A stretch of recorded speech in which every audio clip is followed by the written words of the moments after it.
sunlight spilled across Eliza's hands as she pinched withered leaves from her herbs, the only living legacy of her mother. The plants released their sharp, clean scent, a stark contrast to the whiskey stench that followed her brother's home last night. The cabin door banged open. Jeb's bloodshot eyes found her. "What you growing that's worth eating, girl?" "Medicine, not food," she answered, tucking a jar of salvia into her pocket. "Useless," he spat, stalking back inside. Later, at Emmeline Cooper's general store, Eliza exchanged her salve for flour and salt. "Your remedies work better than half the doctors around here," Emmeline said, silver hair catching the light. "You should charge more." "I'm grateful for anything," Eliza replied, voice barely audible. Across town, Matthew Rainwater hunched over his whiskey at the Bitter Creek Saloon, the scar on his face pulling tight as he scowled at the cards in his hand. Beside him, Jacob Two Stars watched silently as the Kendrick brothers pushed more chips forward. "We're out of cash," Jeb slurred eventually, eyes narrowing with dangerous calculation. "But I've got one prime-breeding filly at home, worth twice what's in this pot." Matthew laid down his winning hand an hour later. "I'll collect my winnings tomorrow." "Take her tonight," Wade insisted, voice slurring. "Our sister's healthy stock." Matthew's glass stopped halfway to his lips. "Your sister." Outside, Jacob gripped Matthew's shoulder. "Right away from this." But fate intervened as they passed the Kendrick homestead, where Jeb dragged Eliza across the dirt by her hair. Her quiet dignity as she refused to scream struck something primal in Matthew. He dismounted, hand instinctively finding his knife. "Let her go," Jeb sneered. "She's yours, fair and square, unless you're questioning my honesty." Eliza's eyes, dry and calculating, met Matthew's. "You won the game." "This isn't a proper transaction," Matthew growled. "I propose a business arrangement," she said, voice steady despite the red marks on her neck. 1 year of marriage on paper, then enough money for Denver. Matthew recognized the steel beneath her calm. This wasn't surrender, it was escape. 1 year, he agreed. As they rode away, Eliza clutched her small bundle of possessions, including her precious herbs. She didn't look back, but Matthew did, catching the gleam in Jeb Kendrick's eyes that promised this wasn't over. The Rainwater Ranch materialized from darkness as they crested the final hill, a cluster of buildings silhouetted against star-scattered sky. Matthew dismounted without speaking, shouldering Eliza's meager bundle alongside his own weariness. "Guest cabin," he said, voice rough from disuse, as he gestured toward a small structure separated from the main house. "It locks from inside." The unspoken message lingered between them. "I won't enter uninvited." Inside, Eliza traced fingers over surprisingly clean surfaces. A proper bed with actual sheets, a stove, unrusted, a window with glass. More than she'd had at home, yet the silence pressed against her ears like cotton wool. Days stretched into a fortnight. Eliza established her herb garden in a south-facing patch, each plant a small victory against uncertainty. She took over cooking without discussion, replacing scorched beans with proper meals that brought grudging nods from dust-covered ranch hands. Matthew watched from doorways. His presence felt more than heard. Their communication consisted of notes left in practical places. "Fixed leak in barn roof. ER*. Seeds behind kitchen. Take what you need. M***. The rhythm of avoidance shattered when Jimmy Prescott's arm caught barbed wire, opening a gash from wrist to elbow. The men carried him to the bunkhouse, blood soaking through makeshift bandages. Eliza entered uninvited, carrying her mother's medicine book and dried yarrow. I need clean water. Boiled. The men looked to Matthew, who nodded once. Her hands moved with practiced efficiency, cleaning the wound, applying yarrow paste, stitching with precise tension. Jimmy bit down on leather, but didn't scream. "Where'd you learn that?" Matthew asked later, watching her wash blood from beneath her fingernails. "My mother, before typhoid took her." The barrier between them thinned slightly. Then came the thunderstorm that spooked the horses. Matthew found Eliza already in the corral, her nightdress plastered against her skin as she calmed his prized stallion, whispering into its ear. Together, they secured the animals, moving in unexpected synchrony despite rain blindness and mud-slick ground. Later, shivering beside the kitchen stove, they shared their first real conversation about plants, medicine, and horses. His knowledge practical, hers theoretical, but precise. Something shifted beneath the floorboards of their arrangement. As Eliza retreated to her cabin, Emmeline Cooper's wagon appeared, the shopkeeper's expression grave. "Your brother's been asking questions," Emmeline warned, "about the ranch's defenses, about when the men ride out." Matthew's hand tightened on the doorframe, the wood creaking beneath his grip. Eliza lifted her chin. "Let him come." Behind her bravado, her fingers trembled, but not, Matthew noted, from fear, from anger. The difference mattered. Summer heat wavered above parched grass as Marshall Hayes's horse kicked up dust in the yard. Matthew stood on the porch, face impassive, despite the news. 3 neighboring ranches hit by rustlers. "Stay close to the buildings," Matthew told Eliza afterward. She looked up from her mortar in pestle, lavender scent rising from crushed flowers. "I need plants that don't grow in gardens." "Then Jacob goes with you." "I'm not a child." "No," Matthew agreed, eyes briefly dropping to where her shirt clung to her collarbone with sweat. "But you're my responsibility." "I'm nobody's anything," she countered, the pestle grinding harder.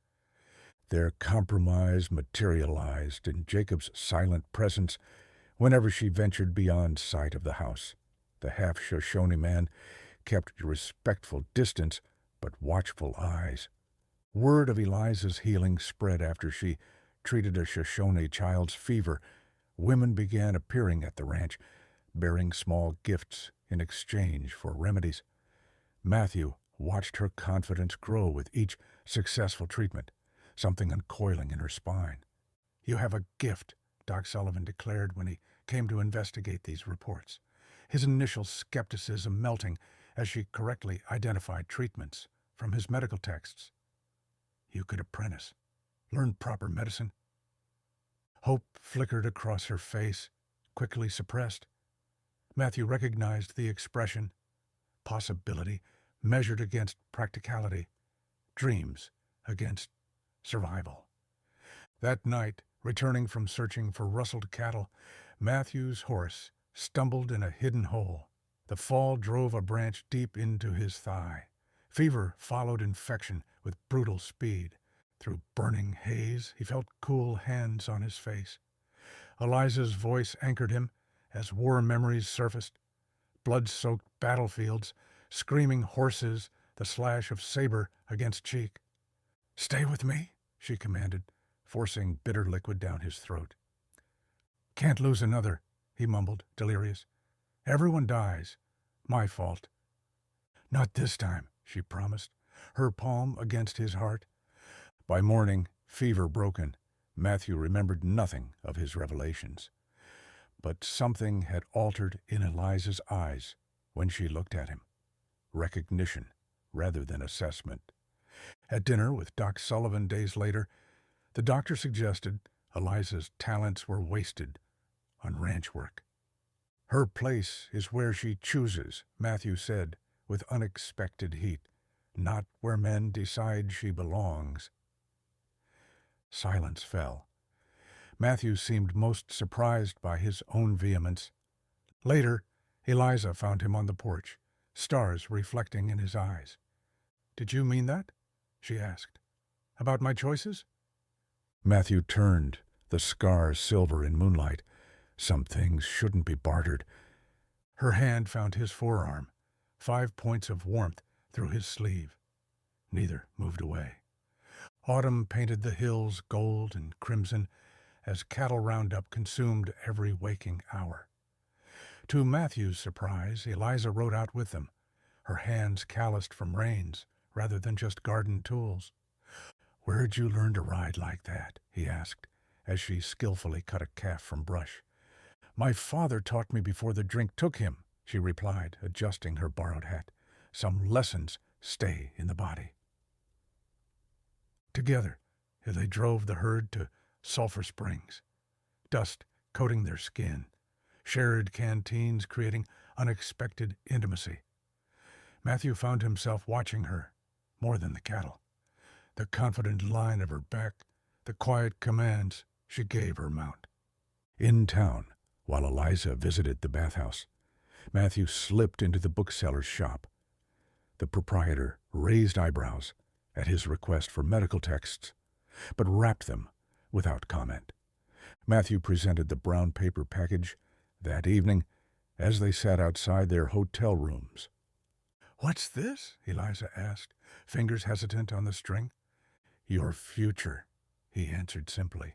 Her face, when she revealed the books, naked hope, disbelief, gratitude, struck him like physical pain. No one should be so surprised by simple kindness.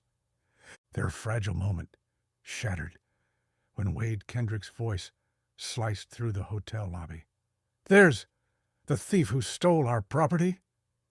Matthew stepped forward, positioning himself before Eliza. "Your property walked away because you sold her for whiskey." Wade lunged, whiskey brave and reason blind. Matthew's response was coldly efficient, one precise blow that dropped the younger man without wasted motion.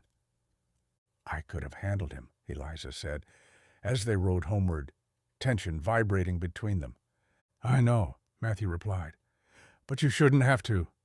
That night, beneath stars so bright they hurt, confessions spilled from long-sealed places.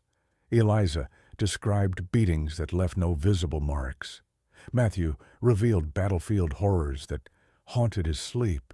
I used to track deserters," he admitted, voice hollow. "Men so broken by war they couldn't continue.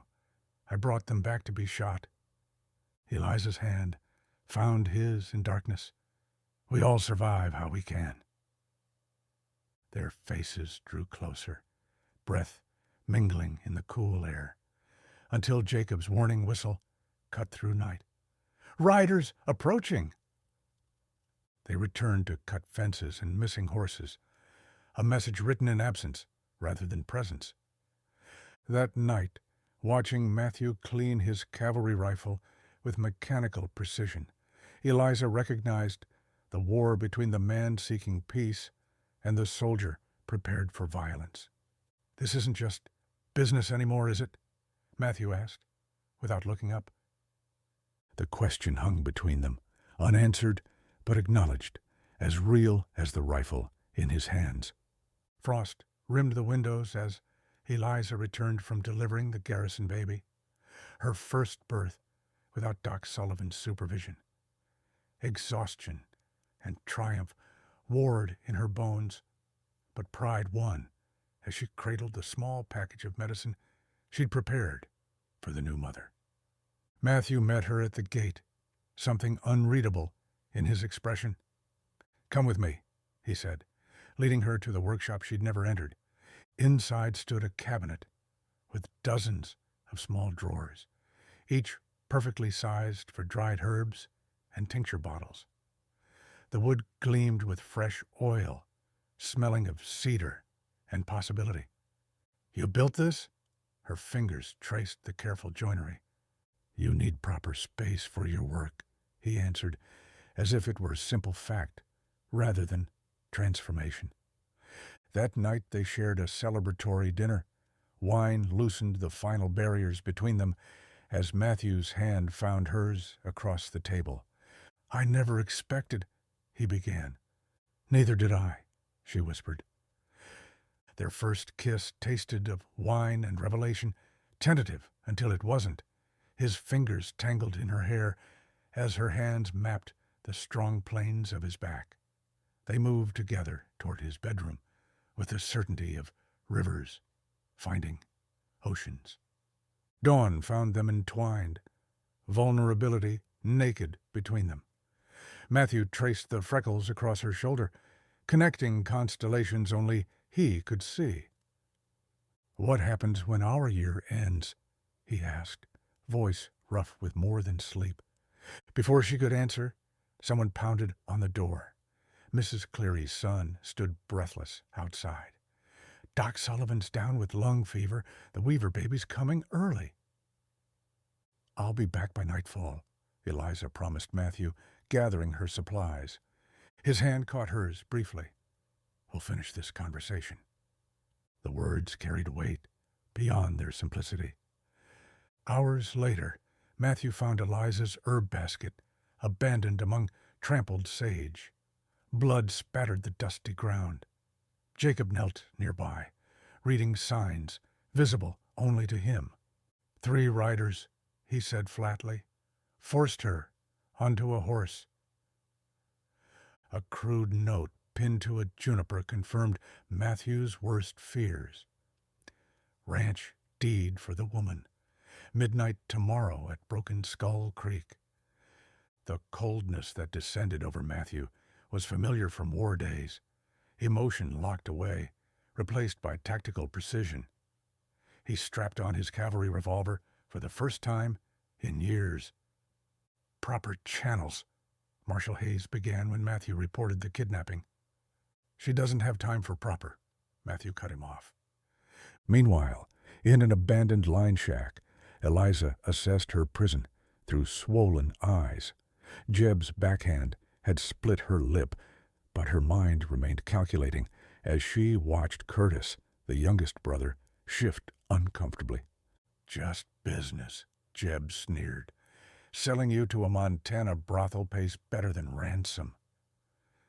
Eliza's expression betrayed nothing as she palmed the herbs hidden in her sleeve. "Just business," she thought grimly, "but I set the price now." Wind scoured the Badlands as Matthew and Jacob tracked the kidnappers, reading bent grass and displaced stones like scripture. 3 days' stubble darkened Matthew's jaw, his eyes cold as January ice. The scout had replaced the rancher, every movement economical and lethal. At a remote trading post, they encountered Emmeline Cooper, her silver hair hidden beneath a practical hat. "I know where they're holding her," she said without preamble. "Those who trade in women follow patterns." "Why help us?" Matthew asked. Emmeline's eyes hardened. "My father sold me to cover gambling debts when I was 17. No one came for me." Meanwhile, Eliza methodically crushed blue cohosh root into the outlaws' coffee grounds each morning. The herb wouldn't kill, but would weaken, create distraction. She needed only one clear moment. "They're going to kill you no matter what," Curtis whispered when bringing her water. "Jeb's not planning to wait for any ransom." "Then help me," she urged, recognizing his wavering loyalty. "He's my brother." "And I'm your sister." Curtis's face contorted. "Jeb always said you thought you were better than us." "Not better," Eliza corrected. "Just determined to be more than someone's property." The storm arrived as dusk fell, snow erasing tracks and promises alike. Inside the line shack, Jeb drank whiskey straight from the bottle, his movements sluggish from Eliza's tainted coffee. "You know why I hate you," he slurred. "Pa looked at you and saw Ma, looked at me and saw himself. a failure. Outside, Matthew and Jacob approached through howling wind. Their careful plan disintegrated when Curtis suddenly unlocked Eliza's restraints. "Run north," he whispered. "I'll distract them." Chaos erupted as Eliza bolted. Gunshots cracked. Curtis fell. Matthew emerged from swirling snow like vengeance personified, gun steady despite the cold. Jeb raised his pistol toward Eliza. "If I can't profit from you, nobody will." Matthew's bullet found him as Eliza screamed warning. Wade had circled behind. Pain exploded across Matthew's back as Wade's bullet struck. Jacob pursued Wade into the blizzard while Eliza dragged Matthew's bleeding form toward a mining cabin visible through curtains of snow. Inside, she tore strips from her petticoat for bandages. "Stay with me," she commanded, fingers probing the wound. "I did not survive my brothers to lose you now." Matthew's blood looked black in the dim light as she extracted the bullet with trembling hands. His breathing grew shallow, skin waxy beneath her touch. "Don't you dare," she whispered fiercely. "I need to answer your question about when our year ends." Through the longest night of her life, Eliza fought death with herb poultices and stubborn prayer. Dawn revealed Matthew's fever breaking, his fingers weakly squeezing hers. "Eliza," he whispered, her name a benediction on broken lips. 3 weeks passed before Matthew could sit a horse for the journey home. February sunlight cast long shadows as they crested the final hill overlooking Rainwater Ranch. The buildings stood unchanged, yet everything else had transformed.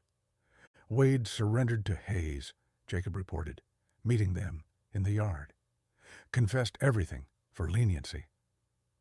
Inside, Matthew watched Eliza move through rooms that now bore her imprint, herbs hanging from rafters, medical texts beside his account books, her shawl draped over his chair. No longer separate territories, but shared space. His recovery progressed as winter reluctantly yielded to spring. Eliza's patients now regularly appeared at the ranch, seeking the healer who had saved Matthew Rainwater's life. She treated them in her cabin, confidence growing with each success. "I've received a letter from Doc Sullivan," she told Matthew one evening as they sat on the porch. "He's offering formal apprenticeship." Matthew nodded, face carefully neutral, despite the sudden hollowness in his chest. "Your dream." "One of them," she replied, eyes holding his. The calendar marked their arrangement's approaching end like a sentence neither wished to pronounce. One morning, Matthew rode to town alone, returning with documents secured in his saddlebag. Their anniversary arrived with apple blossoms scenting the air. After dinner, Matthew placed 3 papers before Eliza. "As promised," he said, voice steady despite its cost. "Money for Denver. Legal dissolution of our arrangement." Her fingers touched the papers without taking them. "And the third? Deed to partial ownership of the ranch. Your share, rightfully earned." Surprise widened her eyes. "You're giving me part of your ranch?" "I'm acknowledging it's already partly yours." His scarred face softened. "You've built something here. Patients who need you, a garden that thrives. I won't keep you if you wish to go, but I won't pretend this is still business." Eliza stood, moving to the window where her herbs grew in neat rows. "My brothers saw me as property to trade. You once saw me as obligation?" She turned, eyes bright with unshed tears. "What do you see now?" Matthew crossed to her, hands gentle on her shoulders. "Everything. I see everything." She touched the money for Denver, then deliberately tore it in half. I don't need escape any more." "What do you need?" he whispered. "This." Her hands framed his face. "Us. A partnership freely chosen, not forced, by circumstance." Their kiss tasted of choice rather than necessity, of beginning rather than conclusion. Later, watching spring stars from their porch, Matthew asked, "Any regrets?" Eliza laced her fingers through his. "Only that we needed broken pieces to find wholeness." "Perhaps broken recognizes broken," he murmured, "and healing recognizes healing." The ranch stretched before them, no longer his shelter or her escape, but their home claimed together.